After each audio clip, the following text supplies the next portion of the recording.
24వ వచనాన్ని ధ్యానం చేద్దాం. ఇర్మియా గ్రంథం 9వ అధ్యాయం 24వ వచనం. అతిశయించువాడు దేనిని బట్టి అతిశయింపవలననగా, భూమి మీద కృప చూపుచు నీతి న్యాయములు జరిగించుచున్న యెహోవాను నేనే అని గ్రహించి నన్ను పరిశీలనగా తెలుసుకొనుటను బట్టియే అతిశయింపవలెను. అట్టి వాటిలో ఆనందించువాడనని యెహోవా సెలవిస్తున్నాడు. ఈ వచనాన్ని అర్థం చేసుకోవడానికి మనం కొన్ని ప్రశ్నలు వేసుకోవాలి. మీరు చెప్పండి, దేవుడు మనకు అర్థం కాకుండా, దేవుని గూర్చిన జ్ఞానం మనలో లేకుండా మనం దేవుణ్ణి పూర్ణ మనసుతో ఆరాధన చేయగలుగుతామా? పూర్ణ మనసుతో, పూర్ణాత్మతో మనం దేవుణ్ణి ఆరాధన చేయడం సాధ్యమవుతుందా? ఆరాధన చెయ్యాలి అంటే మనకంటూ ఒక అభిప్రాయం ఉండాలి. మీకు అర్థమయ్యేటట్లు చెప్తాను. మీరు నన్ను అభిమానించాలి అనుకోండి. మీరు నన్ను అభిమానించాలి అంటే నా గురించి ఎంతో కొంత మీకు ఆల్రెడీ ఇన్ఫర్మేషన్ మీకు తెలిసి ఉండాలి. నా గురించి మీకు తెలిస్తే మీకు ఒక అవగాహన కలుగుతుంది. ఆ తర్వాత ఒక అభిప్రాయం ఏర్పడుతుంది. ఆ అభిప్రాయము అభిమానముగా మారుతుంది. ఈ అభిమానపు పొలిమేరలకు బయట ఆరాధన అనేది ఉంటుంది. దేవుణ్ణి మనం కేవలం అభిమానించడమే కాదు, ఆరాధిస్తాం కూడా. ఆయన్ని గూర్చి తెలియకుండా మనం చేసే ఆరాధన కేవలం కృతజ్ఞతలు చెప్పడంతో సరిపోతుంది. ఆయనను గణపరచాలి అంటే, పూర్ణ మనసుతో, పూర్ణాత్మతో ఆయన్ని హెచ్చించాలి అంటే ఖచ్చితంగా మనకు ఆయన గూర్చి తెలియాలి. ఆయన గూర్చిన జ్ఞానము తెలియకపోతే మన భక్తి పశుప్రాయమే. అంటే అర్థం ఏమిటి? పశువు చేసిన భక్తితో సమానమే. ఈ మాట నేరుగా యాకే కుమారుడైన హాగూరు, ఒక ప్రవక్త మాట్లాడుతున్నాడు. చూడండి ఒకసారి. సామెతల గ్రంథం 30వ అధ్యాయం 2వ మాట. సామెతల గ్రంథం 30వ అధ్యాయం 2వ మాట. నిశ్చయముగా మనుషులలో నా వంటి పశుప్రాయుడు లేడు, నరులకున్న వివేచన నాకు లేదు. ఏమిటంట? నేను జ్ఞానాభ్యాసము చేసుకున్న వాడను కాను, పరిశుద్ధ దేవుని గూర్చిన జ్ఞానము పొందలేదు అంటాడు. నేను జ్ఞానాభ్యాసం చేసుకున్న వాడను కాదు అనడానికి ముందో మాట అన్నాడు. నేను పశుప్రాయుడను, నరులకున్న వివేచన నాకు ఎందుకు లేదు అంటే నేను జ్ఞానాభ్యాసం చేసుకోలేదు అంట. అంటే విద్య లేనివాడు వింత పశువు అనే సామెత ఎలాగైతే ఉందో అలాగా నేను జ్ఞానము నేర్చుకోలేదు కాబట్టి నేను పశుప్రాయుడను అంటున్నాడు. ఇంతకీ ఏ జ్ఞానం నేర్చుకోలేదు బ్రదర్ మీరు? ఈ లోక జ్ఞానం అయితే దేవుని దృష్టికి వెర్రితనమే కదా. ఏ జ్ఞానము లేనందుచేత మీరు పశుప్రాయులని పిలుచుకుంటున్నారు అంటే ఆ కింద లైన్లో అంటాడు, పరిశుద్ధ దేవుని గూర్చిన జ్ఞానం లేదు, అందుకు నేను పశుప్రాయుడను. దేవుని గూర్చిన జ్ఞానం లేకపోతే ఒక ప్రవక్తే నేను పశుప్రాయుడని అంటున్నాడే, మన పరిస్థితి ఏమిటి? ప్రవక్త అంటే ఏమిటో తెలుసా అండి? ప్రవక్తల్లో 2 రకాలు ఉంటారు. 2 రకాలు. ఒకటి కృపావరములు కలిగి కళల ద్వారానో దర్శనాల ద్వారానో దేవుడు మాట్లాడుట చేతానో లేదా దేవుడు ప్రేరేపించుట చేతానో వ్యక్తిగత జీవితాలను సరిచేయడానికి, పరిస్థితుల రీత్యా ప్రవచనాలు చెప్పడానికి కొందరు ప్రవక్తలు ఉంటారు. మరొక రకమైన ప్రవక్త కూడా ఉన్నారు. వీరు దేవుడు నేరుగా వాళ్ళతో మాట్లాడతాడు. వీరి ద్వారా మొత్తం సమాజం ఒక త్రోవలో నడుస్తూ ఉంటుంది. అందరినీ, అన్ని వర్గాల వారిని సరిచేసే ప్రవక్తలు అన్నమాట. వీరితో దేవుడు నేరుగా మాట్లాడతాడు. మోషే విషయంలో అహరోను మిరియాములతో మాట్లాడుతూ అంటాడు, మీ మధ్య ఒక ప్రవక్త ఉంటే నేను అతనితో స్వప్నము ద్వారానైనను దర్శనము ద్వారానైనను దర్శించి మాట్లాడతాను. అయితే మోషే అలాంటి వాడు కాదు. నేను మోషేతో ముఖాముఖిగా మాట్లాడతాను, నేరుగా మాట్లాడతాను అంటాడు. ఈ కారణం చేత ప్రవక్తల్లో 2 రకాలు. అయితే ప్రవక్త అనే మాటకు పరాకాష్ఠ ఉద్దేశం ఏమిటంటే, పరాకాష్ఠ నిర్వచనం ఏమిటంటే, దేవుని హృదయాన్ని సంఘ హృదయంలో, దేవుని ప్రజల హృదయంలో పెట్టేవాడు ప్రవక్త. దేవుడు యుగయుగాలుగా తన లోపట దాచుకున్న సంగతులని మనలో పెట్టేవాడు ప్రవక్త. సామాన్యమైన ఏ మనిషికి అర్థం కాని, బోధకులకు, సువార్థికులకు, సంఘ కాపురులకు కూడా అర్థం కాని అనేక సంగతులు దేవుడు ఎన్నుకున్న ప్రవక్తకు అర్థమవుతుంది. కాబట్టి ఇతడు తీసుకొని వెళ్ళి బోధకుల మనసుల్లో, సంఘ కాపురుల మనసుల్లో, సంఘాల మనస్సుల్లో నింపుతూ ఉంటాడు. దేవుని హృదయానికి మన హృదయానికి మధ్యవర్తిగా ఉండేవాని పేరేమిటి? ప్రవక్త. అంత గొప్ప నిర్వచనం ఉంది ప్రవక్త అనే పదానికి. కృపావరములతో ప్రవచించగలిగిన శక్తి మనకున్నా సరే, మనము ప్రవక్త అని చెప్పుకోవడానికి భయపడాల్సిన విషయం అది. ప్రవక్త అని చెప్పుకోవాలి అంటే దేవుని హృదయానికి, సంఘ హృదయానికి మధ్యలో మధ్యవర్తిత్వం వహించగలిగిన స్థాయి గలవాని పేరు ప్రవక్త. ఎవరికి వారు పేరు పక్కన ప్రవక్త అని పెట్టుకోవడానికి సాధ్యపడదు. ఒకవేళ అది పెట్టుకున్నా సరే దేవుడు అంగీకరించడు, ప్రజలు అంగీకరించినా దేవుడు ఒప్పుకోడు. కాబట్టి స్థాయిని బట్టి, అంటే దేవుడు నిర్ణయిస్తే తప్ప ఆ పేరు ఒక వ్యక్తికి రాదు, ఆ బిరుదు ఒక వ్యక్తికి రాదు. మనం పెట్టుకునే పేర్లు కావు. ప్రవక్త, అపోస్తలుడు ఆయన నిర్ణయించి పంపిస్తే వచ్చేది ఆ బిరుదు. Praise the lord. ఇక సువార్థికుడు, సంఘ కాపరి, బోధకుడు అంటారా, మనలో నుండే పుడతారు. కానీ ప్రవక్త, అపోస్తలుడు అంటారా, దేవుడే స్వయంగా వారిని పుట్టించి, వారిని చెక్కి, సిద్ధపరిచి మనందరి కోసం పంపిస్తూ ఉంటారు. అది ప్రవక్త. అలాంటి ఓ ప్రవక్త మాట్లాడుతాడు, నేను పశుప్రాయుడను, నరులకున్న వివేచన నాకు లేదు, నేను జ్ఞానాభ్యాసము చేసుకున్న వాడను కాను, దేవుని గూర్చిన జ్ఞానము నాకు లేదు, పరిశుద్ధ దేవుని గూర్చిన జ్ఞానము నాకు లేదు అంటాడు. సరే, ఒకసారి మనం పరిశీలించుకుందాం. మనందరికీ దేవుని గూర్చిన జ్ఞానం ఎంతుంది? గడిచిన రాత్రి మనం నేర్చుకున్నాం, దేవుని మనస్సును నేర్చుకోవడానికి మనం మందిరానికి రావాలి. ఇన్ని సంవత్సరాల్లో దేవుడు మనకెంత అర్థమయ్యాడో ఒకసారి ధ్యానం చేద్దాం. దేవుడు మనకెంత అర్థమయ్యాడు మీరు చెప్పండి. దేవుడు ప్రేమ గలవాడు అంటే మీరు ఒప్పుకుంటారా? ఇదిగోండి తలలూపాలి అని చెప్పాను నేను. అయితే ఇలాగనండి, లేకపోతే ఇలాగనండి, అంతేగాని అలా ఉండకండి. దేవుడు ప్రేమ గలవాడు అంటే ఒప్పుకుంటారా? దేవుడు దయ చూపిస్తాడంటే ఒప్పుకుంటారా? దేవుడు ప్రార్థన ఆలకించేవాడంటే నమ్ముతారా? దేవునికి కోపం ఉంటుంది అంటే నమ్ముతారా? దేవుడు పగ తీర్చుకుంటాడు అంటే నమ్ముతారా? చూడండి, ప్రేమ ఉంటుందంటే నమ్ముతానన్నారు, ప్రార్థన వినేవాడంటే నమ్ముతానన్నారు, దయామయుడంటే నమ్ముతానన్నారు. దేవునికి కోపం ఉంటుందా అంటే నమ్ము. ఆయన కోపం ఉండడం ఏమిటి? ఆయన ప్రేమ గలవాడు అంటున్నారు. మీరు ఒకసారి రోమాపత్రిక 1వ అధ్యాయము 18వ వచనం చూడండి. రోమాపత్రిక 1వ అధ్యాయము 18వ మాట. దుర్నీతి చేత సత్యమును అడ్డగించు మనుషుల యొక్క సమస్త భక్తిహీనత మీదను, దుర్నీతి మీదను ఎవరి కోపము? ఎవరి కోపము? ఎవరి కోపము అంటే దేవునికి ఏం కూడా ఉంది, మనం నమ్మం కానీ ఉంది బైబిల్ ప్రకారంగా.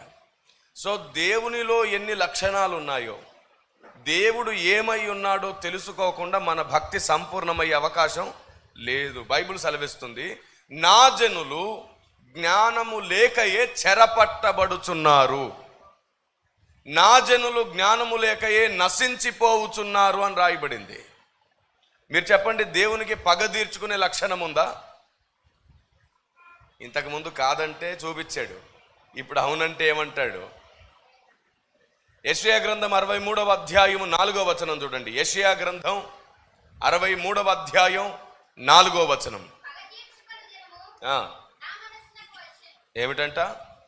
పగ తీర్చుకొను దినము నా మనసునకు. మీరు చెప్పండి, మనం ఎన్నోసార్లు ప్రార్థిస్తాం కదా, పగ తీర్చుకొనుట నా పని అన్నావు కదా దేవా, ఇదిగో నీకు అప్పగిస్తున్నాను. కాబట్టి దేవుని గూర్చిన జ్ఞానం తెలియకుండా ఈ లోకంలో మనం చేసే భక్తి సాధన కేవలం మన లాభము కొరకైనటువంటి ప్రయాస మాత్రమే. నేను మిమ్మల్ని మాట అడగాలనుకుంటున్నాను, అందరూ నోరు తెరిచి చెప్పుదురుగాక. కాబట్టి చెప్తారు, రెడీగా ఉన్నారు. రైట్, చెప్పండి.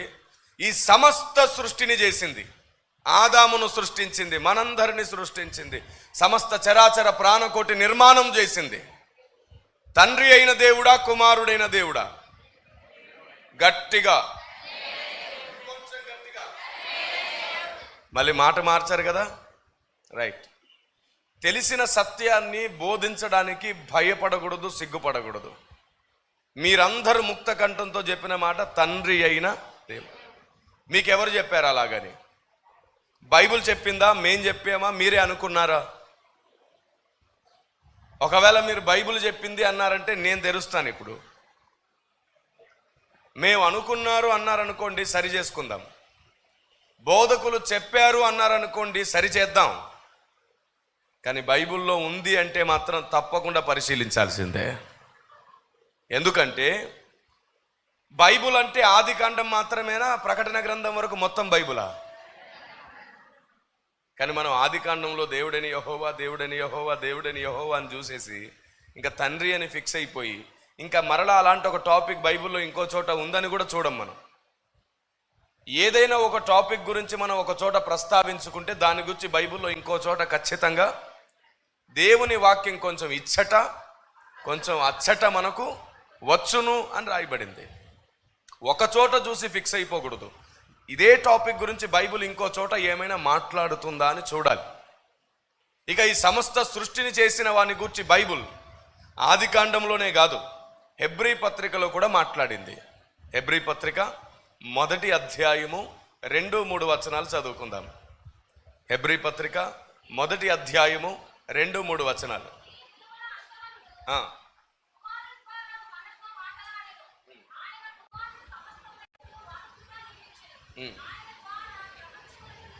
అమ్మ, మీ మైక్ తీసుకుంటారా? మీ దగ్గర ఎక్స్ట్రా మైక్ ఉందా?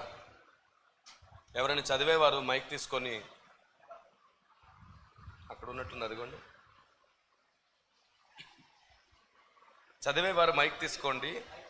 ఇప్పుడు మైక్ వచ్చింది కాబట్టి స్లోగా చదవాలి, చాలా నిదానంగా చదవండి. హెబ్రీయులు 1:3. ఆయన దేవుని మహిమ యొక్క 2-3 వచనాలమ్మా. ఈ దినముల అంతమందు కుమారుని ద్వారా మనతో మాట్లాడెను. ఆయన ఆ కుమారుని సమస్తమునకు వారసునిగా నియమించెను. ఒక్క నిమిషం. ఎవరిని సమస్తమునకు వారసునిగా నియమించాడంట? ఆయన కుమారుడు. గట్టిగా చెప్పండి అందరూ. అమ్మ, మీరు కూడా మాట్లాడితే మీకు గుర్తుంటుంది. మీరు ఎప్పుడైనా స్కూల్కి వెళ్ళిన పిల్లల్ని చూసారా? స్కూల్కి వెళ్ళిన పిల్లలు ABCDలు నేర్చుకునేటప్పుడు బయటికి బిగ్గరగా అంటూ నేర్చుకుంటారు. ఎలాగా?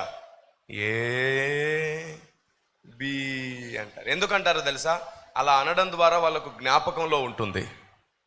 మీలో కొందరు మాకు చదువు లేదండి, అంత పెద్ద పెద్ద సంగతులు మాకు అర్థం కాదండి అనే వాళ్ళకి నేను చెప్తున్నాను, మీరు మీ నోటితో వాటిని మాట్లాడితే మీ మనసులో అవి ముద్రపడతాయి, మీ జ్ఞాపకంలో ఉంటాయి. మీరు చెప్పండి, ఇక్కడ ఏమని రాయబడింది? సమస్తమునకు వారసునిగా ఎవరిని నియమిస్తున్నాడంట? అందరు చెప్పండి, కుమారుడు. ఎవరు? సమస్తమునకు వారసుడు ఎవరు? కుమారుడు. నెక్స్ట్ చదవండి. ఆయన ద్వారా ప్రపంచములను నిర్మించెను. కుమారుని ద్వారా ఏం నిర్మించానంట? ప్రపంచములను. ఇప్పుడు చెప్పండి, సమస్త ప్రపంచములను ప్రాణకోటిని చేసింది తండ్రి అయిన దేవుడా, కుమారుడైన దేవుడా? మాట మార్చారేంటి? అప్పుడేమో తండ్రి అన్నారు, ఇప్పుడేమో కుమారుడు అన్నారు. మాట మార్చలేదు, ఉన్న మాట ఇప్పుడు మాట్లాడారు. 11వ అధ్యాయం 3వ మాట చూడండి. హెబ్రీ పత్రిక 11వ అధ్యాయం 3వ మాట చూడండి. అమ్మ కొంచెం చదవండి. ప్రపంచములు దేవుని వాక్యం వలన నిర్మాణమైనవనియు అందును బట్టి. ఏమిటంట? దేవుని వాక్యము ఎవరి ద్వారా ఎవరి వలన నిర్మాణమైనవి? దేవుని వాక్యము వలన. వాక్యం ఎవరు చెప్పండి?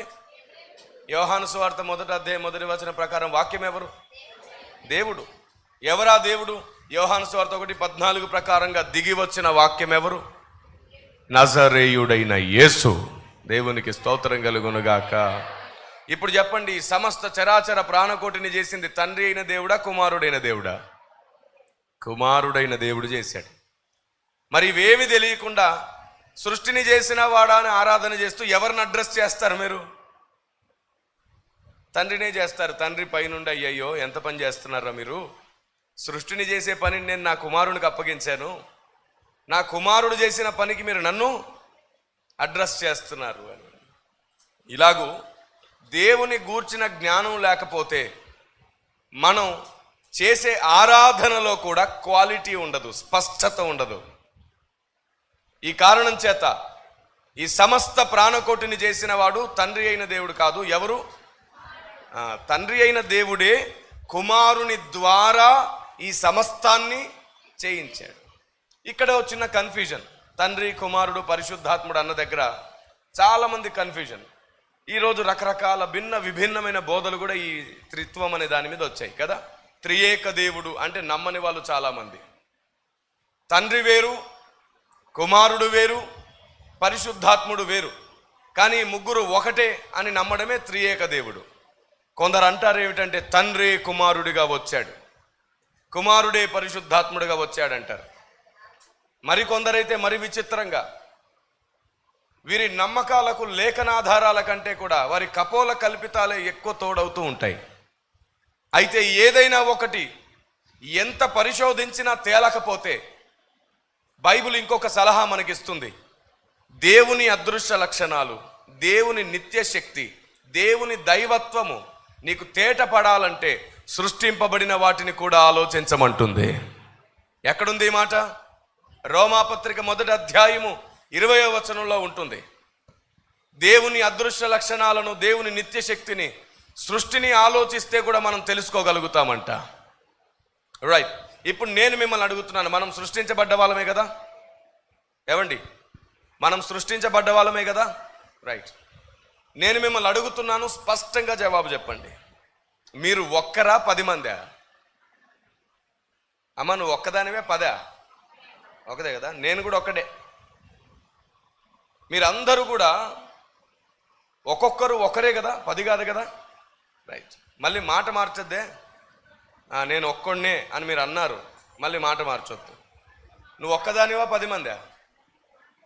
ఒక్కదానివా 10 మందా? అడిగిందే చెప్పాలి. ఒక్కదానివా 10 మందా? ఒక్కటి. రైట్. అయితే మనలో ప్రాణం ఉంది, ఆత్మ ఉంది, శరీరం ఉంది. ఈ మూడిట్లో నువ్వెవరో చెప్పేయాలి వెంటనే. నేను ఒక్కదాన్నే అన్నావు, నేను ఒక్కడినే అన్నావు. ఈ మూడిట్లో నువ్వెవరో చెప్పు. సాధ్యమా? నువ్వు శరీరం అన్నావు అనుకో, ప్రాణం సంగతి ఏంటి అని అడుగుతాను. నువ్వు ప్రాణం అన్నావు అనుకో, ఆత్మ సంగతి ఏంటి అని అడుగుతాను. నువ్వు ఆత్మ అంటే మళ్ళీ శరీరం సంగతి ఏంటి అని అడుగుతాను. ఇప్పుడు ఈ మూడిట్లో నువ్వెవరో చెప్పడం సాధ్యమా? రైట్. ఈ మూడు కలిస్తే నేను అని చెప్తావు. అలాగే తండ్రి వేరు అన్నది నిజమే, కుమారుడు కూడా వేరు అన్నది నిజమే, పరిశుద్ధాత్ముడు కూడా వేరు అన్నది నిజమే. కానీ ముగ్గురు కలిస్తేనే మహాదేవుడు. దేవునికి స్తోత్రం కలుగునుగాక. త్రియేక దేవుడు. ఆమేన్. మనలో నుండి ఈ మూడింటిని సపరేట్ చేయడం ఎలా కుదరదో, ఆయనలో నుండి కూడా బాహుల్యత కలిగిన త్రిత్వాన్ని, త్రియేక తత్వాన్ని విడదీయడం కూడా అలాగే కుదరదు. నేను ఒక్కడినే అని చెప్పాడు. ఎందుకు తెలుసా? ఈ ముగ్గురు కలిస్తేనే ఒక్కడు. Praise the lord. నీవు కూడా 3 కలిస్తేనే ఒక్కడివి. ఆమేన్. నేను ఒక్కడినే అని నువ్వు కూడా చెబుతున్నావు, ఆయన కూడా చెబుతున్నాడు నేను ఒక్కడినే. కానీ ఒక్కడినే అని చెప్పిన నీలో మరో 2 ఉన్నాయి. అలాగే ఒక్కడినే అని చెబుతున్న తండ్రిలో కూడా మరో 2 ఉన్నారు. ఆయన కుమారుడు, పరిశుద్ధాత్ముడు. దేవునికి స్తోత్రం కలుగునుగాక. మనం దేవుణ్ణి నమ్ముకుంది ఇక్కడ ఎలాగోలా బతికేద్దామని కాదు, అక్కడికి వెళ్ళి బ్రతకడానికి. ఆమేన్. నిజమే కదా? అయితే నేను మిమ్మల్ని నేరుగా ఓ మాట అడగబోతున్నాను. అంతకంటే ముందు ఒక అనౌన్స్మెంట్ చెయ్యాలి. ఇప్పుడు తండ్రి అయిన దేవుడే సృష్టిని చేశాడని మనం నమ్మినట్లుగా సార్వత్రిక సంఘం అంతా నమ్ముతుంది. అందరికీ ఈ విషయం ఇంత స్పష్టంగా తెలియదు. 99% ఇలాగే నమ్ముతాం. ఎక్కడో 1% శ్రద్ధగా పరిశుద్ధాత్మదేవుని ప్రత్యక్షత పొంది గుర్తుపట్టే వాళ్ళు ఉన్నారు. అవునా? ఇలాంటి మిస్టేక్స్ అంటే ఇలాంటి పొరపాట్లు, తప్పులు కాదు పొరపాట్లు 3000కు పైచిలుకు సంఘంలో దొర్లుతున్నాయి. సార్వత్రిక సంఘంలో 3000 మిస్టేక్స్, ఒకటి కాదు రెండు కాదు, ఎన్ని 3000 పొరపాట్లు దొర్లుతున్నాయి. రేపు మీరు పరలోకానికి వెళ్ళిన తర్వాత దేవుడు మిమ్మల్ని లెక్కడగడంటారా? ఎరా భూమి మీద బ్రతుకున్నప్పుడు ఇవేవి పట్టించుకోలేదేమిటి, నాకెవరు చెప్పలేదయ్యా అనడానికి కూడా లేదు. నాకు మొరపెట్టుము, నేను నీకు నిగూఢ సంగతులు చెబుతానన్నాను కదా, నువ్వెందుకు నాకు మొరపెట్టలేదు?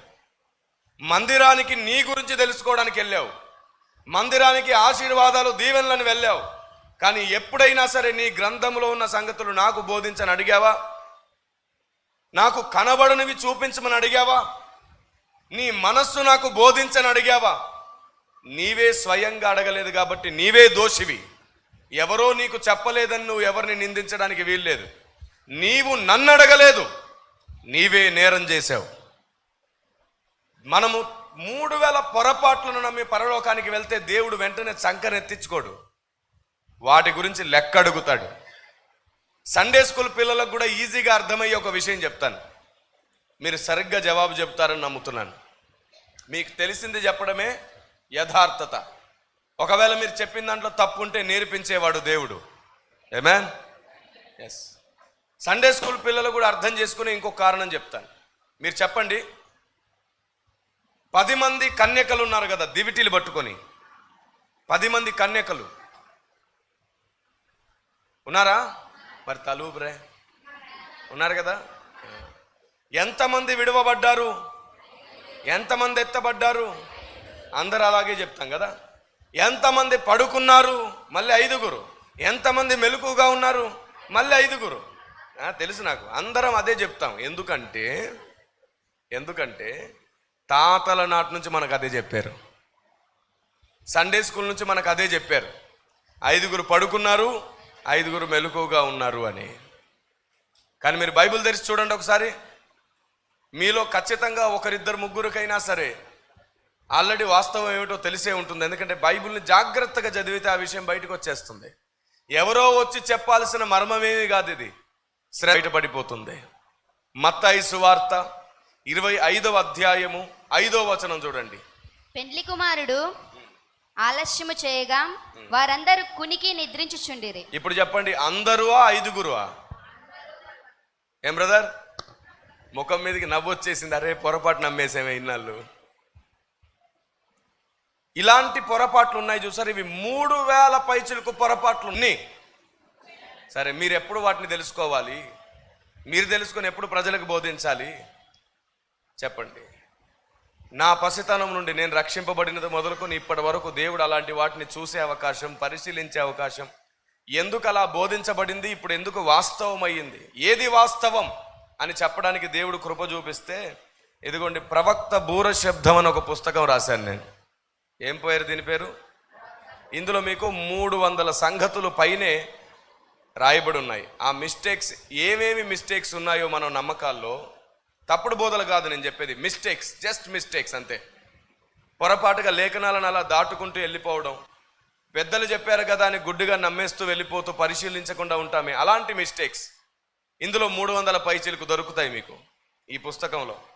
వీటిని మీరు సంపాదించుకుంటే ఆ పొరపాట్లన్నింటినీ మీరు సవరించుకొని దేవుని గ్రంథాన్ని త్వరగా అర్థం చేసుకొని మీ సంఘానికి మీరు బలమైన స్తంభాలై వర్ధిల్లుతారు, సమాజానికి మీరు వెలుగవుతారు. అప్పుడు మీరు అవసరం అవుతుంది. ఈ సంగతులన్నీ చెప్పడానికి దేవునికి ఎవరు కావాలి? మీరు కావాల్సి వస్తుంది. దేవునికి స్తోత్రం కలుగునుగాక. ఆమేన్. ఇది చాలా తక్కువ ఖరీదు, మీరు వీటిని సంపాదించుకోవచ్చు. ఇందులో 300 అంశాలు నిక్షిప్తపరచబడ్డాయి. అంత మాత్రమే కాకుండా లోకం చాలా రకాల ప్రశ్నలు అడుగుతుంది సంఘాన్ని. లోకం అడిగే ప్రతి ప్రశ్నకు వివాదభరితమైన ప్రశ్నలన్నిటికీ ముగింపు ఇది. ఈ గ్రంథాన్ని మీరు సంపాదించుకోండి, సనాతన సత్య పరిరక్షణ. ఇందులో మీకు దాదాపుగా 600 ప్రశ్నలకు జవాబులు దొరుకుతాయి. చరిత్ర ఆధారాలతో ఈ గ్రంథం నిర్మించబడింది. అంత మాత్రమే కాకుండా ప్రపంచమంతట నిజదేవుని ముద్ర అని ఇంకో పుస్తకం కూడా ఉంది. దేవుడు అనేవాడు ఉంటే ఈ ప్రపంచాన్ని మొత్తాన్ని చేసింది ఒక్కడే కదా. ఆ ఒక్కడెవరు? అది మనకు మాత్రమే కాదు, దేవుడు ప్రపంచమంతా కూడా ఆ ఒక్కని తెలుసుకోవాలని వారి పొలిమేర్లను నియమిస్తూ వారు తడువులాడి కనుగొను నిమిత్తము దేవుడు వారికి అనుగ్రహించిన ఆధారాలు ఉన్నాయి. ఏ దేశంలోకి వెళ్ళినా ఆ సమస్త సృష్టిని చేసిన దేవుణ్ణి గుర్తుపట్టడానికి కొన్ని గుర్తులు, కొన్ని ఆధారాలు ఆనాటి పెద్దల మనస్సుల్లో దేవుడు పెట్టాడు. బాబేలు గోపురం దగ్గర నుంచి విడిపోయినప్పుడు అందరూ ఆయన పిల్లలే, ఒకే భాష, ఒకే ప్రజ. వారు విడిపోయి ఆయా దేశాలుగా పరివర్తన చెందినప్పుడు దేవుడు వారిని విడిచిపెట్టలేదు, దేవుడు వారిని దర్శించాడు. అయ్యా నిన్ను ఎలా కనుగొనాలి అంటే ఇదిగో నన్ను ఇలా కనుగొనండి, నేను ఫలానా అని ఆయన వ్యక్తిత్వాలను దేవుడు ప్రతి దేశ ప్రామాణిక గ్రంథాల్లో ముద్ర వేశాడు. ఎలా ముద్ర వేశాడో ఆ ఫార్ములా ఏమిటో ఈ గ్రంథంలో రాశాను. ఇది చాలా చిన్న గ్రంథం, ప్రపంచమంతట నిజదేవుని ముద్ర. ఈ చిన్న గ్రంథాన్ని మీరు అర్థం చేసుకుంటే ఆ పెద్ద ప్రణాళిక మీకు అర్థమైపోతుంది. ప్రపంచమంతటా నిజదేవుని ముద్ర, ఏ ఏ దేశాల్లో ఆయన ముద్రలు ఎలా ఉన్నాయో ఈ గ్రంథంలో రాయడం జరిగింది. వీటిని మీరు సంపాదించుకోండి. ఇకపోతే క్రీస్తు ప్రయాణం చేసిన దేశాలు. కొందరు అన్నారు యేసుప్రభు కాశ్మీర్ వచ్చాడు, యేసుప్రభు అక్కడొచ్చాడు, ఇక్కడొచ్చాడు. నేనన్నాను యేసుప్రభు కాశ్మీర్ రావడమే కాదు, యేసుప్రభు ప్రపంచ దేశాలు అన్నిట్లోకి వచ్చాడు అన్నాను నేను. ఏం అర్థం కాలేదు వాళ్ళకి, యేసుప్రభు ప్రపంచ దేశాల్లోకి రావడం ఏమిటి అని. ఇది చదవమన్నాను. ఇది చదివినాక ఓ నాస్తిక సహోదరుడు అన్నాడు, ఓహో ఇక ఈ బుక్ చదివితే ఏసే దేవుడని నమ్మాలన్నమాట అన్నాడు. ఏమిటంట, ఈ పుస్తకాన్ని మీరు చదవండి. ఇందులో యోనా భక్తుని గూర్చిన మర్మం కూడా ఉంది. యోనా ఏం చేశాడు? నినివేకు వెళ్ళమంటే, కానీ అలా తాను తర్సీసు వెళ్ళడంలో దేవుని ఆలోచన కూడా ఉంది, దేవుని చిత్తం కూడా ఉంది. దేవుడే రహస్యంగా తన హృదయాన్ని ప్రేరేపించడం కూడా జరిగింది. అవును, ఎంతసేపు యోనా మీద పడి ఏడిచాం కదా మనం. యోనా అవిధేయుడు, అవిధేయుడు, అవిధేయుడు. ఒకసారి తెలుసుకోండి, ఈ భూమి మీద భక్తుల జీవితాల్లో తన యజమానుని హస్తం ఉంది. వారి అవిధేయతలో కూడా ప్రణాళిక ఉంది. దేవునికి స్తోత్రం కలుగునుగాక. ఎవరిని పడితే వారిని సింపుల్గా తృణీకరించేస్తుంటాం, మనం పక్కన పెట్టేస్తూ ఉంటాం. కానీ చూడండి, బైబిల్ సెలవిస్తుంది, యోనా గూర్చిన మర్మం కూడా ఇందులో రాయబడింది. యోనా అవిధేయతలో మర్మం అనే క్యాప్షన్ కూడా మీకు ఇక్కడ కనబడుతుంది. సో ఈ పుస్తకాలు 4 మాత్రమే మేము మీ దగ్గరికి తెచ్చాం. వాస్తవానికి WCM నుండి 15 పుస్తకాలు దేవుడు అనుగ్రహించాడు. ఈ 15 పుస్తకాలలో 4 మాత్రమే ప్రస్తుతం స్టాక్ ఉంది. చాలా తొందరలో మిగతా పుస్తకాలు, నాకు తెలిసి నవంబర్ నెలలో ఆ 15 పుస్తకాలు కూడా అందుబాటులోకి వస్తాయి. మీకు ఎవరికైనా ఆ పుస్తకాలు అన్నీ కావాలనుకుంటే యూట్యూబ్లో కిరణ్ పాల్ మెసేజెస్ అని మీరు సెర్చ్ చేయండి. సెర్చ్ చేసినప్పుడు కొన్ని నంబర్స్ వస్తాయి మీకు, ఫోన్ నంబర్స్. మా ఆఫీస్కి, మా కార్యాలయానికి మీరు సంప్రదించి మీ అడ్రస్ ఇస్తే ఆ సెట్ అంతా మీ ఇంటికి వచ్చేస్తుంది. ఇకపోతే ఈ 15 పుస్తకాల సెట్ ఎంతో తెలుసా? 1000 కాదు, లక్షలు కాదు. దీనికి మీ ఆస్తులు అమ్ముకో అక్కర్లేదు. ఈ 15 పుస్తకాల సెట్ మొత్తాన్ని మీరు సంపాదించుకునేది జస్ట్ మీ డ్రెస్ కొనుక్కుంటారే, ఓ ప్యాంటు, ఓ షర్ట్ కొనుక్కుంటారే, అంత ఖరీదులో ఈ పుస్తకాలు అన్నీ వచ్చేస్తాయి మీకు. అంత తక్కువ ఖరీదులో ఈ పుస్తకాలను పెట్టాము. ఎందుకో తెలుసా? మన ఇంటికి ఎవరైనా ఆడపడుచు వస్తే ఆమెకు చీర పెట్టడానికి మన దగ్గర డబ్బు లేకపోయినా అప్పు చేసైనా, ఎందుకంటే పేరు ఉంటుందిగా, పెట్టాను అనే పేరు ఉంటుందని. పేరు కోసం మన దగ్గర లేకపోయినా ఏదోటి చేసుకుంటాం. కానీ దేవుని జ్ఞానం యుగ యుగాల మహిమను పెంచుతుంది, మనకు యుగ యుగాల స్థాయి పెంచుతుందంటే ఎంత, నా దగ్గర లేదు అంటారు. అందుకని ఎవరు దీన్ని పోగొట్టుకోకూడదని పూర్తిగా తగ్గించేసాం దీని ఖర్చుని. మీరు మీ షర్టు, మీ ఫైంటు, లేదా మీరు ఒక మంచి చీర కొనడానికి ఎంత ఖర్చు పెడతారు, అంతలో ఈ పుస్తకాలన్నీ మీ సొంతం అయిపోతాయి. ప్రైజ్ ది లార్డ్, ఆమేన్. వాస్తవానికి ఇది ఫ్రీగా ఇద్దాం అనుకున్నాం సార్, ఫ్రీగా ఇద్దాం అనుకున్నాం, అందరికి ఇవన్నీ ఫ్రీగా ఇద్దాం అనుకున్నాం. కానీ ఒక సమస్య వచ్చి పడింది. ఏమిటో తెలుసా సమస్య? నేను పుస్తకాన్ని రాసిన తర్వాత డిజైన్ చేపియాలిగా, DTP చేయించి డిజైన్ చేపియాలిగా. అలా చేపించాల్సి వచ్చినప్పుడు, సహోదరుడా ఈ డిటిపి చేసి డిజైన్ చేసి నాకు ఇవ్వము, నీ కొరకు ప్రార్థన చేసేదను అంటే, వద్దు సారు, నాకు డబ్బులే కావాలి, నువ్వు డబ్బులు ఇవ్వకపోతే నేను రోడ్డున పడతాను అన్నాడు. సర్లే అన్నాను. ఆ తర్వాత మరలా ప్రింటింగ్ కోసం వెళ్తుంటే పెట్రోల్ బంక్ దగ్గర కారు ఆపాం. బ్రదర్, డీజిల్ కొట్టుము, నీ కొరకు నీ పిల్లల కొరకు ప్రార్థన చేసేదను అంటే, వద్దు సిమి, నా ఉద్యోగం ఊడును, డబ్బులు ఇవ్వము అన్నాడు. సర్లే అన్నాను. ఇక ప్రింటింగ్ ప్రెస్ దగ్గరికి వెళ్ళి, బ్రదర్, ఒక 1000 కాపీస్ ప్రింట్ చేసి ఇవ్వము, నేను ప్రార్థన చేస్తే నీ వ్యాపారం అభివృద్ధి చెందునంటే, వద్దు సుమి, నా వ్యాపారం మూసుకోవలసి వచ్చును, నాకు డబ్బులు ఇవ్వము అన్నాడు. నేను అన్నాను, మీ డబ్బులు మీకు ఇచ్చేస్తాం అన్నాను. ఇప్పుడు మనం ఏం చేద్దామంటే, ఇందులో ఉన్న జ్ఞానం అంతా మీకు ఉచితమే, వాళ్ళ డబ్బులు వాళ్ళకి ఇచ్చేసి మన పుస్తకాలు మనం సంపాదించుకుందాం. సో ఇందులో ఉన్న జ్ఞానం అంతా ఫ్రీ, దానికి వెల కట్టలేం. ఇందులో దేవుడిచ్చిన పరిశోధన, దేవుడిచ్చిన ఆలోచన అంతా ఫ్రీ. కానీ ఏదైతే మీకు నిర్మించబడి మీ చేతికి వస్తుందో దీనికి మాత్రమే మనం వెల చెల్లిస్తున్నాం. అంత తక్కువలో దీన్ని మీకు అందిస్తున్నాం. అందరికీ అందాలనే దృక్పథంతో ఈ పని చేస్తున్నాం. తప్పకుండా మీరు వీటిని సంపాదించుకోండి. రేపు బ్రతుకుతామో లేదో తెలియదు, ఇప్పుడే సంపాదించుకొని నేర్చుకోండి. మాకు చదువు రాదు కదండి అంటారేమో. నీకు చదువు రాకపోతే వీటిని సంపాదించి చదువు వచ్చిన వాళ్ళకు బహుమతిగా ఇస్తే, వాడు చదువుకొని పొందే మేలులో సగం మహిమ నీకు ఇస్తాడు దేవుడు, సగం బహుమానం నీకు ఇస్తాడు. యుద్ధం చేసేవాడికి ఎంత ఫలమో, యుద్ధోపకరణములు మోసేవాడికి అంతే ఫలం అని బైబిల్ సెలవిస్తుంది. దేవునికి స్తోత్రం కలుగునుగాక. కాబట్టి చదువు రాని వారు వచ్చిన వారికి సహాయపడితే దానిలో కూడా మీరు ఫలం పొందుతారు. సువార్త చెప్పడం మీకు రాకపోతే సువార్త చెప్పేవాడికి ఏం చేయమనుంది? సహాయపడు. నువ్వు వెళ్ళకపోతే వెళ్ళేవాడిని పంపించు అని రాయబడింది. అప్పుడు దానిలో నీకు ఫలం వస్తుంది. ఇదన్నమాట సంగతి. కాబట్టి తప్పకుండా ఈ పొరపాట్లన్నీ మనం సరి చేసుకోవాలి. సరి చేసుకోవాలా లేదా? 3000 పైచిలకు పొరపాట్లు అంట. 1 కాదు, 2 కాదు. ఇప్పుడు నేను మీకు 2 చెప్పాను కదా, ఇంకెన్ని ఉన్నాయి? 2998. ఇది కేవలం నా లెక్కలోకి వచ్చింది. ఇంకెన్ని పొరపాట్లు ఉన్నాయో? దయచేసి దేవుని గ్రంథాన్ని ప్రాణంగా ప్రేమిద్దాం.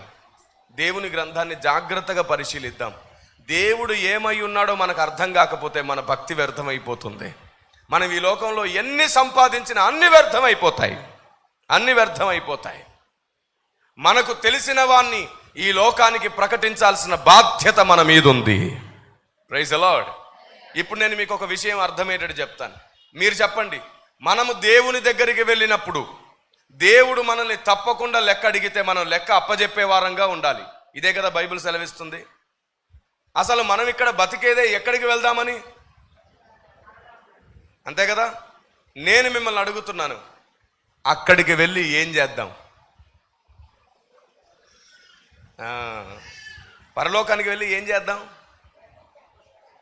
ఏం చెయ్యడానికి సంఘం పరలోకం వెళ్తుంది? ఏం చేయబోతున్నాం?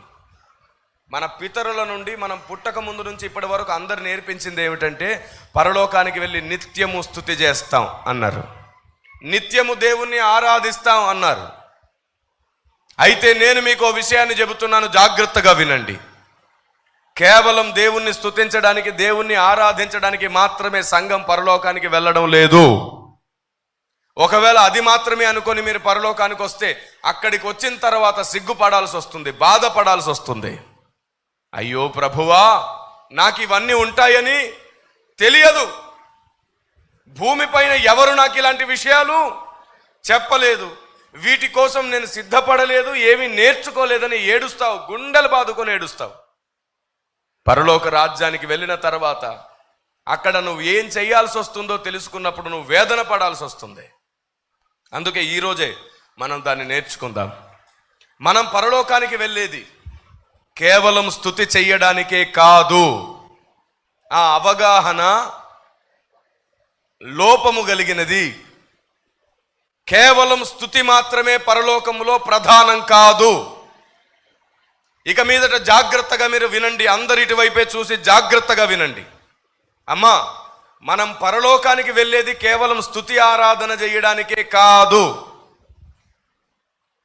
ఎందుకు వెళ్ళబోతున్నామో తెలుసా? అంతకంటే ముందు పరలోకంలో ఉన్న దేవదూతలు ఏం పని చేస్తారో చెప్తా మీకు. పరలోకంలో ఉన్న దేవదూతలు కూడా అందరూ కలిసి ఒకేసారి పరలోకంలో స్తుతి ఆరాధన చెయ్యట్లేదు. నేనేమన్నాను? నువ్వేమన్నావంటే దేవదూతల ఆరాధన స్తుతి చెయ్యరన్నావు. నేను అలా అన్నానా? అది వెరీ గుడ్. అందరూ కలిసి ఒకేసారి స్తుతి చెయ్యరు పరలోకంలో. దేవుడు దేవదూతలను గుంపులు గుంపులుగా విడదీశాడు.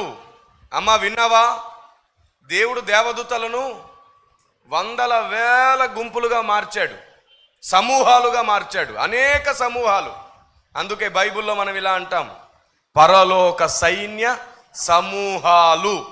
సమూహమువా సమూహాలువా అంటే ఒకటి కంటే ఎక్కువ, అనేక సమూహాలు ఉన్నాయి పరలోకంలో, ఒక్క సమూహం లేదు. ఎందుకు దేవుడు ఇన్ని సమూహాలుగా దేవదూతల్ని చేశాడో తెలుసా? దేవుడు దేవదూతలకు అనేక పనులు, బాధ్యతలు అప్పగిస్తాడు. ఏం చేస్తాడండి? దేవుడు దేవదూతలకు అనేక పనులు, అనేక బాధ్యతలు అప్పగిస్తాడు. అనేక పనులు, అనేక బాధ్యతలు ఇస్తాడు. దేవదూతలు అందరూ కలిసి ఒకేసారి స్తుతి చేస్తూ కూర్చోరు. వారికి దినం తటస్థిస్తుంది. ఒక దినం రాగానే వారిలో ఒక గుంపు వెళ్ళి దేవుణ్ణి ఆరాధించి స్తుతిస్తుంది. మిగతా వాళ్ళందరూ దేవుడిచ్చిన పనులు చేస్తూ ఉంటారు. ఆ విధంగా దేవుడు వారికిచ్చిన బాధ్యతలు నిర్వర్తిస్తూనే ఉంటారు. మీరు చెప్పండి, గాబ్రియేలు దూత గారు వారి సైన్యం ఏం పని చేస్తుంది? Very good.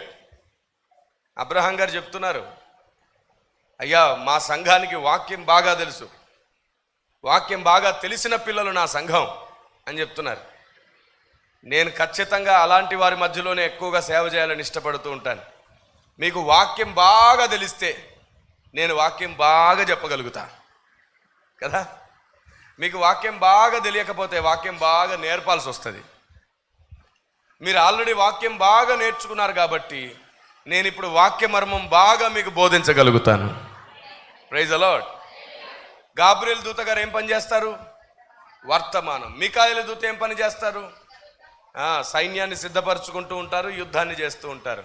ఇలా ఒక్కొక్క దూతకు ఒక్కొక్క ప్రత్యేకమైన బాధ్యత, పనులు ఉన్నాయి. ఒక్కొక్క సమూహానికి ఒక్కొక్క పని ఉంది. 91వ కీర్తన 11వ వచనం చూడండి. 91వ కీర్తన 11వ మాట. నీ మార్గములన్నిటిలో నిన్ను కాపాడుటకు ఆయన నిన్ను గూర్చి తన దూతలను ఆజ్ఞాపించును. ఏమిటంట? ఏమని రాయబడింది అక్కడ? నీ మార్గములన్నిటిలో, నీ మార్గములన్నింటిలో నిన్ను కాపాడుటకు ఆయన నిన్ను గూర్చి తన దూతలకు ఆజ్ఞాపించును. అందరిటి చూడండి ఒకసారి, అందరిటి చూడండి. ఇప్పుడు మన చుట్టూ దేవదూతలు ఉన్నారా? ఈ వచనం ప్రకారంగా మనల్ని కాపాడుతున్నారా? రైట్. ఇప్పుడు వాళ్ళని అడుగుదాం, ఓ మా చుట్టూ ఉన్న దేవదూతలారా, దేవుణ్ణి స్తుతించే పని వదులుకొని మీరు ఇక్కడికి ఎందుకు వచ్చారు? వాళ్ళు ఏమంటారు తెలుసా? బైబిల్ చదవట్లేదా నువ్వు? దేవుని గ్రంథంలో ఏముందో తెలీదా నీకు? అక్కడ స్తుతి ఆగలేదు, వేరొక సమూహం అక్కడ స్తుతి చేస్తూ ఉంది. మా స్తుతించే సమయం అయిపోయింది, మేమేమో పని చేయడానికి ఇక్కడికి వచ్చాం. విశ్వమంతా దేవునికి చాలా పనులు ఉన్నాయి. ఆ పనులన్నీ దేవదూతలకు దేవుడు అప్పగించాడు. Praise the lord. అలాంటి ఒక పని మనల్ని కాపుగాయడం. మనల్ని కాపుగాసే ఈ గుంపు ఉంది కదా, వీళ్ళకో దినం తటస్థిస్తుంది, వీళ్ళు వెళ్ళిపోతారు ఆరాధించడానికి. వేరే గుంపు వస్తుంది మనల్ని కాపాడడానికి. మీరు చూడండి, యోబు గ్రంథం 1వ అధ్యాయం 6వ మాట. యోబు గ్రంథం 1వ అధ్యాయం 6వ మాట. దేవదూతలు యెహోవా సన్నిధి నిలుచుటకై వచ్చిన దినం ఒకటి తటస్థించెను. ఇప్పుడు చెప్పండి, వారు దేవుని సన్నిధిని నిలుచుటకై వచ్చిన దినం ఒకటి, ఒక దినం తటస్థిస్తే వస్తున్నారంట వాళ్ళు. 2వ అధ్యాయం 1వ వచనం చూడండి మళ్ళీ. దేవదూతలు యెహోవా సన్నిధిని నిలుచుటకై వచ్చిన మరి ఒక దినము తటస్థింపగా, కాబట్టి వారికి వారితో దినం కూడా తటస్థించినప్పుడు పరలోకానికి వస్తున్నారు, మిగతా రోజులు దేవుడిచ్చిన పనులు చేస్తున్నారు. ఇది వారి దినచర్య. మరి దేవుడు దేవదూతలనే విడిచిపెట్టలేదు కదమ్మా. పరలోకంలో ఉన్న దేవదూతలకు కూడా దేవుడు బాధ్యతలు అప్పగించాడు కదా. నీకు మాత్రమే హల్లెలూయా స్తుతి మహిమ పాడుకోమంటాడు అక్కడ? నిన్ను మాత్రమే చప్పట్లు తాళాలు కొట్టమంటాడా? సంఘానికి కూడా దేవుడు అక్కడ బాధ్యతలు ఇవ్వబోతున్నాడు. సంఘానికి దేవుడు అక్కడ పనులు అప్పగించబోతున్నాడు. దేవుని ఇల్లై ఉన్నటువంటి ఈ విశ్వం అంతటి మీద నిన్ను అధికారిగా మార్చబోతున్నాడు. దేవునికి నువ్వు సాటి అయిన సహాయంగా దేవుని భార్య స్థానంలో ఉండబోతున్నావు. ఆమేన్. నిన్ననే చెప్పాను, మీరు ఆమేన్ అన్నప్పుడు అందరు కలిసి బిగ్గరగా చెప్పాలని. ఏదో ఒక్కసారి అనండి. సారీ, మీరు ఉపవాసంలో ఉన్నారు కదా, అందుకే మాట బయటికి రావట్లేదు. కానీ వాక్యం విన్నప్పుడు ఒక శక్తి లోపలికి వస్తుంది. అది ఖచ్చితముగా ఎముకల మూలుగుల్లోనికి కూడా వెళ్తుంది. అప్పుడు మరలా కొత్త బలం కలుగుతుంది. దేవునికి స్తోత్రం కలుగునుగాక. ఆమేన్. పరలోకంలోనికి నువ్వు వెళ్ళిన తర్వాత దేవుడు నీకు కూడా బాధ్యతలు ఇవ్వబోతున్నాడు. కేవలం స్తుతించడానికే సంఘం పరలోకం వెళ్ళట్లేదండి. ఒకవేళ స్తుతించడానికే పరలోకానికి సంఘం వెళ్తున్నట్లుగా మనం ఇలాగే నేర్పిస్తే, రేపు అక్కడికి వెళ్ళిన తర్వాత సంఘం తలదించుకొని సిగ్గుపడుతుంది. సంఘమా, నీవక్కడికి వెళ్ళి అనేక బాధ్యతలను నిర్వర్తించబోతున్నావు. ఎలాంటి పనులో తెలుసా అమ్మా? అవి దేవుడు మాత్రమే చేసేవి నీకు ఇవ్వబోతున్నాడు. దేవదూతలు చేసే పనులు కావవి, దేవుడు మాత్రమే చేసేవి నీకు ఇస్తాడు. అప్పుడు దేవదూతలు నిన్ను చూసి ఆశ్చర్యపడి, దేవుడు తప్ప ఎవరు చెయ్యడం సాధ్యం కాని పని చేస్తుంది, ఈవిడ నిజంగా ధన్యురాలు. సంఘాన్ని ఏమని రాయబడింది పరమగీతాల్లో? ధన్యురాలివమ్మా, నీవు ధన్యురాలివి అని పొగుడుతారంట. దేవునికి స్తోత్రం కలుగునుగాక. ఆమేన్. మనం ఎప్పుడు ధన్యులం అవుతామో తెలుసా? ఆయన మాత్రమే చేసే పనులు మనం చేస్తే. ఇప్పుడు బైబిల్లో చూసుకుందామా? దేవుడు మనకి ఎలాంటి పనులు అప్పగించబోతున్నాడో చూద్దాం. ఒకసారి మీ పరిశుద్ధ గ్రంథాలు తెరిచి కొరంథీ పత్రిక మొదటి పత్రిక 6వ అధ్యాయము 3వ వచనం చూడండి. మనము దేవదూతలకు తీర్పు తీర్చుదమని ఎరుగరా? మనము దేవదూతలకు తీర్పు తీర్చుదుమని ఎరుగరా? ఈ జీవన సంబంధమైన సంగతులను గూర్చి. ఏమిటంట? ఈ జీవన సంబంధమైన సంగతులను గూర్చి మరి ముఖ్యముగా తీర్పు తీర్చవచ్చును కదా. చాలు. మనం దేవదూతలకు ఏం చేయబోతున్నామంట? మనము దేవదూతలకు తీర్పు తీర్చబోతున్నాము. అందరు ఇటు చూడండి ఒకసారి, చెప్పండి ఒకసారి, మనం ఏం చేయబోతున్నాం? దేవదూతలకు, అమ్మ అందరు చెప్పాలి, ఏం చేస్తాం? పైకి వెళ్ళి దేవుని దగ్గరికి వెళ్ళి దేవదూతలకు మనం తీర్పు తీరుస్తామంట. అందరు చెప్పండి, ఏం చేయబోతున్నాం? ఇప్పుడు చెప్పండి, తీర్పు తీర్చడం పని కాదా? బాధ్యత కదా? ఒక ఆయన కోర్టులో కూర్చొని చెక్కతో చేసిన సుత్తె పట్టుకొని ఊరికే కొట్టుకుంటా ఉంటాడా? ఆర్డర్ ఆర్డర్ అని ఆడుకుంటూ ఉంటాడా? దాంతో తీర్పు తీర్చడానికి కూర్చున్న జడ్జి గారిది పనా కాదా? అది బాధ్యతనా కాదా? అలాగే నువ్వు పరలోకానికి వెళ్ళి తీర్పు తీర్చబోతున్నావు అని రాయబడింది లేఖనంలో. దేవదూతలకు తీర్పు తీర్చే పని ఎవరిది? వాస్తవానికి దేవుని పని.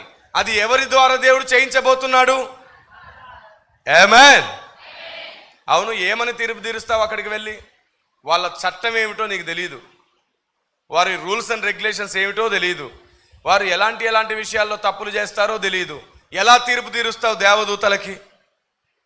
పరలోక చట్టము కూడా ఇదిగో ఈ గ్రంథంలో రహస్యంగా రాయబడింది. పరలోక చట్టం ఉంది బైబిల్ గ్రంథంలో. ఆమేన్. మరి సంఘం ఇది తెలుసుకోవాలా లేదా? ఎందుకు తెలుసుకోలేకపోతున్నాం? మన కోసం మనమే ఏడుస్తున్నాం కాబట్టి ఇది తెలియట్లా.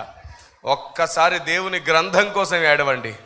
దేవాని ధర్మశాస్త్రమందున్న ఆశ్చర్యమైన సంగతులు చూచున్నట్లు మా కన్నులు తెరువు తండ్రి అని అడగండి. ఆయన చెయ్యి జాపుతాడు మీ మీదకి. అప్పుడు దేవునికి స్తోత్రం కలుగునుగాక. హల్లెలూయా. దేవదూతలకే తీర్పు తీర్చే స్థాయి సంఘానిది. దేవదూతలు చేతులు కట్టుకొని నిలబడాలి మన ముందు, మనం తీర్పు తీరుస్తాం. అసలు మన సంఘంలో తోటి వారికి తీర్పు తీర్చడమే మనకు రాదు. వస్తుందా? మరి దేవదూతలకు ఎలా తీర్పు తీరుస్తావు? మీకు అర్థమయ్యేటట్లు ఒక విషయం చెప్తాను, అందరూ వినండి జాగ్రత్తగా. ఒకరోజు ఒక ఆవిడ, ఒక విశ్వాసి కూరగాయల బ్యాగ్ పట్టుకొని మార్కెట్ నుండి ఇంటికి వెళ్తుంది. ఏం చెప్పాను నేను? అర్థమవుతుంది కదా నా భాష? అర్థమవుతుందా? దేవునికి స్తోత్రం, బతికించారు మీరు నన్ను. నా మాట మీకు క్లియర్గా అర్థమవుతుంది కాబట్టి జాగ్రత్తగా వినండి.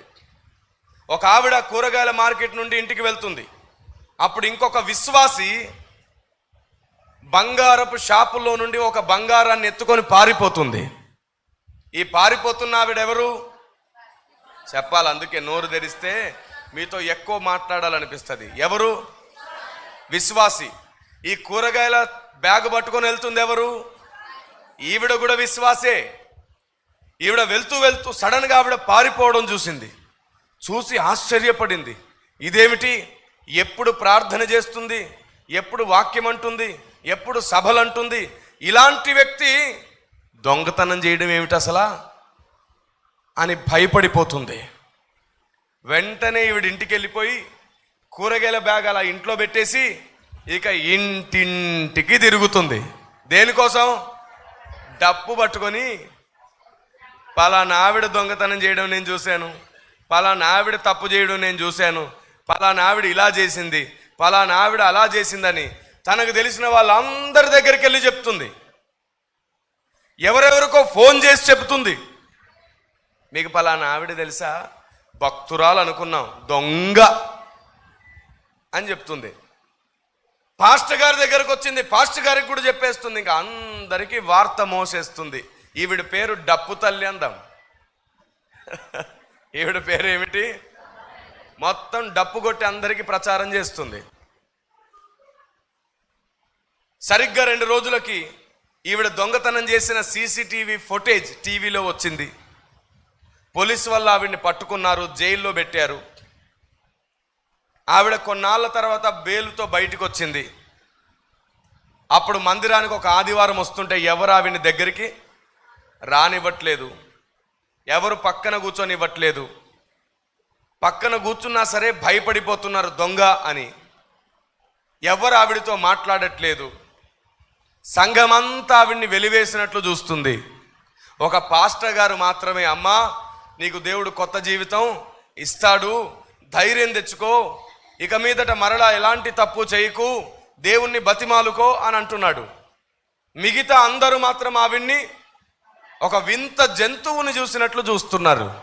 ఆవిడ అందరితో చెబుతుంది, నేను దొంగతనం చేయలేదు, నన్ను దయచేసి అర్థం చేసుకోండి, నేను ఎందుకు ఆ పని చేయాల్సి వచ్చిందో చెబుతాను వినండి అని బోర్మని ఏడ్చేస్తుంది. కానీ ఎవరు ఆవిడ మాట వినట్లేదు. లేదు మేం నేరుగా చూసాం టీవీలో, నువ్వు దొంగతనం చేసినప్పుడు రికార్డ్ అయిన సీసీటీవీ ఫుటేజ్ మేము చూసాం, మరలా ఇప్పుడు కప్పిపుచ్చుకోవద్దు, నీ తప్పును ఒప్పుకొని మాకు దూరంగా వెళ్ళిపో అంటున్నారు అందరూ అదే చెప్తున్నారు. ఈవిడ మాత్రం అందరినీ బతిమాలుకుంటుంది, నేను ఏం చేశానో చెబుతాను, నేను అసలు దొంగతనం చేయలేదు, దయచేసి నా మాట వినండి అంటుంది. ఏం జరిగిందో తెలుసా? సరిగ్గా ఓ సంవత్సరానికి ఈవిడ దిగులుతో ఎవరావిడితో మాట్లాడట్లేదు, బంధువులు స్నేహితులు కూడా దగ్గరికి రానివ్వట్లేదు. చివరికి ఆ వీధిలో ఏ షాపు వాడైనా భయపడిపోతున్నాడు. అందుకని ఈవిడ దిగులుతో చనిపోయింది. ఆవిడ ఏమైంది? దిగులుతో చనిపోయింది. కొన్నాళ్ళకి ఈ డప్పు తల్లి కూడా చనిపోయింది. ఎవరు?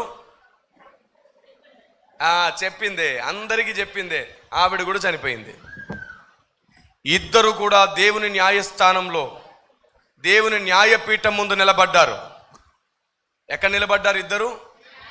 దేవుని న్యాయపీఠం దగ్గర నిలబడ్డారు. దేవుడు అడుగుతున్నాడు, అమ్మా ఎందుకని ఈవిడ గురించి నువ్వు అందరికీ చెబుతూ తిరిగావు? అసలు నువ్వు బతుకున్నప్పుడు నా పేరు కంటే ఈవిడి పేరు ఎక్కువ జపం చేసావు. నా గురించి చెప్పడం కంటే ఈవిడి గురించే ఎక్కువ చెప్పావు. నువ్వు నా వార్త చెప్పలేదు, ఈవిడ వార్తే ఎక్కువ మందికి. పెళ్ళిళ్ళకి వెళ్ళిన ఈవిడి గురించే మాట్లాడావు, ఫంక్షన్లకు వెళ్ళిన ఈవిడి గురించే మాట్లాడావు, ఎవరు కలిసిన ఈవిడి గురించే చెప్పావు. ఈవిడి గురించి చెప్పిన టైంలో నా గురించి చెప్పుంటే కొన్ని ఆత్మలను కాపాడేదానివి కదా. ఎంత పెద్ద తప్పు చేసావు అంటే ఈవిడ ఏమంటుంది తెలుసా? ఎవరు ఆవిడ? ఏం పేరు పెట్టాము ఆవిడికి మనం? డప్పు తల్లి. ఆవిడ ఏమనిందో తెలుసా? ఆవిడ ఇలా అనింది, దేవుడా నేను లేనిదేమైనా చెప్పానా? ఉన్నదే చెప్పాను. నేను అబద్ధం చెప్పానా? నిజమే చెప్పాను అంటుంది ఈవిడ. దేవుడు ఏమన్నాడు తెలుసా? నువ్వు కళ్ళతో చూసింది మాత్రమే చెప్పావు, చెవులతో విన్నది మాత్రమే చెప్పావు. కానీ మీ కళ్ళు చూడనివి, మీ చెవులు విననివి నేను చూశాను, నేను విన్నాను.